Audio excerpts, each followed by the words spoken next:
Selamat pagi, salam sahabat. Hari ini Kamis 23 Juli tahun 2026. Mari bersama kita merenungkan firman Tuhan dari 1 Samuel 29. 1 Samuel pasal 29. Demikianlah firman Tuhan, orang Filistin mengumpulkan segala tentara mereka ke Afek, sedang orang Israel berkemah dekat mata air yang di Yizreel. Maka ketika raja-raja kota orang Filistin berjalan lewat dalam pasukan-pasukan 100 dan 1000, dan ketika juga Daud beserta orang-orangnya berjalan lewat di belakangnya bersama-sama dengan Ahis, berkatalah para panglima orang Filistin itu, "Apa gunanya orang-orang Ibrani ini?" Jawab Ahis kepada para panglima orang Filistin itu, "Bukankah dia itu Daud, hamba Saul, raja Israel, yang sudah 1-2 tahun bersama-sama dengan aku, tanpa kudapati sesuatu pun kesalahan padanya sejak saat ia membelot sampai hari ini?" Tetapi para panglima orang Filistin itu menjadi marah kepadanya, serta berkata kepadanya, "Suruhlah orang itu pulang, supaya ia kembali ke tempat yang kau tunjukkan kepadanya, dan janganlah ia pergi berperang bersama-sama dengan kita, supaya jangan ia menjadi lawan kita dalam peperangan. Sebab dengan apakah orang ini dapat menyukakan hati tuannya, kecuali dengan memberi kepala-kepala orang-orang ini? Bukankah dia ini Daud yang dinyanyikan orang secara berbalas-balasan sambil menari-nari? Demikian, Saul mengalahkan beribu-ribu musuh, tetapi Daud berlaksa-laksa." Lalu Ahis memanggil Daud dan berkata kepadanya, "Demi Tuhan yang hidup, engkau ini orang jujur dan aku memandang baik, jika engkau keluar masuk bersama-sama dengan aku dalam tentara, sebab aku tidak mendapati sesuatu kejahatan padamu, sejak saat engkau datang kepadaku sampai hari ini, tetapi engkau ini tidak disukai oleh raja-raja kota. Sebab itu, pulanglah, pergilah dengan selamat dan jangan lakukan apa yang jahat di mata raja-raja kota orang Filistin itu." Tetapi Daud berkata kepada Ahis, "Apa yang telah kuperbuat? Dan kesalahan apa yang kau dapati pada hambamu ini?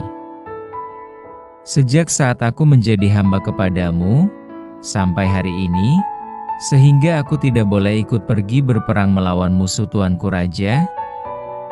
Lalu Ahis menjawab Daud, "Aku tahu, engkau ini memang kusukai seperti utusan Allah.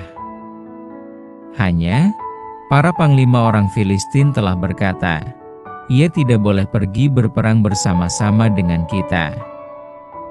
Jadi, bangunlah pagi-pagi beserta orang-orang tuanmu ini yang datang bersama-sama dengan engkau, bangunlah kamu pagi-pagi, segera sesudah hari cukup terang bagimu, dan pergilah." Lalu bangunlah Daud dan orang-orangnya pagi-pagi untuk berjalan pulang ke negeri orang Filistin, sedang orang Filistin itu bergerak maju ke Yizreel. Perlindungan di balik penolakan. Mungkin kita pernah merasakan pahitnya penolakan. Pekerjaan yang kita idamkan, pasangan yang kita harapkan, atau cita-cita yang kita perjuangkan tidak berakhir sesuai keinginan. Penolakan selalu meninggalkan jejak pedih, seakan semua harapan runtuh. Daud pernah merasakan pahitnya ditolak. Ketika ia hendak maju berperang bersama tentara Filistin, para panglima menolak kehadirannya karena mereka curiga ia akan berbalik melawan mereka di titik 4. Kemasyhuran nama Daud yang mengalahkan berpuluh-puluh ribu musuh menjadi ancaman untuk orang Filistin di titik 5.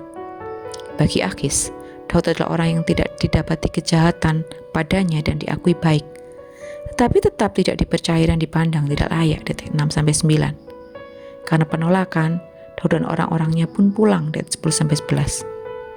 Namun tanpa Daud sadari, penolakan itu adalah cara Tuhan menyelamatkannya, mencegahnya dari melawan bangsanya sendiri. Allah sering bekerja melalui jalan yang tidak pernah kita duga. Penolakan bukan berarti kegagalan atau keterpurukan. Penolakan bisa menjadi bentuk perlindungan. Ada kalanya Allah menutup pintu karena ia tahu jalan di balik pintu itu akan mencelakakan kita. Allah berdaulat atas hidup kita. Ini yang kita perlu selalu ingat.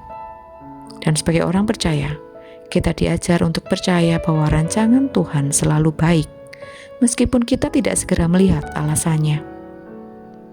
Mungkin saat ini kita diperhadapkan pada situasi yang membuat kita meragukan jalan dari Allah karena kita tidak melihat pintu terbuka di depan kita.